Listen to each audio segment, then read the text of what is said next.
चीन और ताइवान के बीच पिछले कुछ महीनों से जंग जैसे हालात हैं। पिछले साल नवंबर में अमेरिकी स्पीकर नैन्सी पेलोसी ने ताइवान का दौरा किया था, जिसके बाद चीन और ताइवान युद्ध के कगार पर पहुंच गए थे। चीन ने कई बार ताइवान की वायु सीमा में अपने लड़ाकू विमान भेजे। चीन ने ताइवान को चारों तरफ से घेर कर युद्ध अभ्यास किया, लेकिन अब जो खबर सामने आ रही है उसने पूरी दुनिया को हैरान कर दिया। ये खबर आने के बाद ताइवान के भी होश उड़ गए हैं।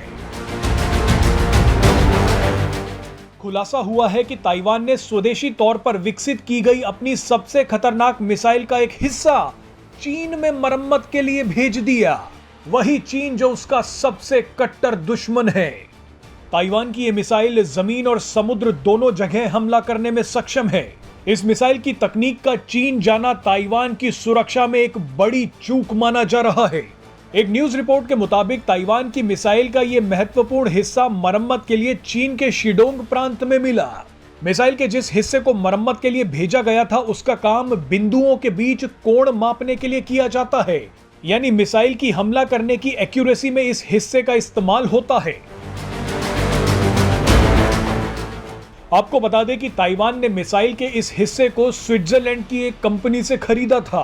ताइवान का कहना है कि उसने मिसाइल के इस उपकरण को मरम्मत के लिए स्विट्जरलैंड ही भेजा था, लेकिन ताइवान के होश तब उड़े जब मरम्मत के बाद इस उपकरण को चीन के शिडोंग के एक हवाई अड्डे से ताइवान वापस भेजा गया।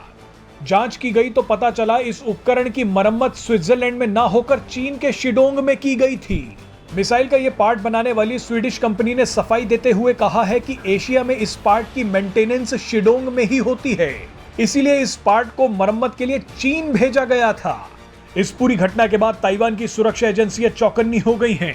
ताइवान ये पता लगाने की कोशिश कर रहा है कि कहीं चीन ने इस उपकरण से कोई डाटा तो नहीं निकाल लिया।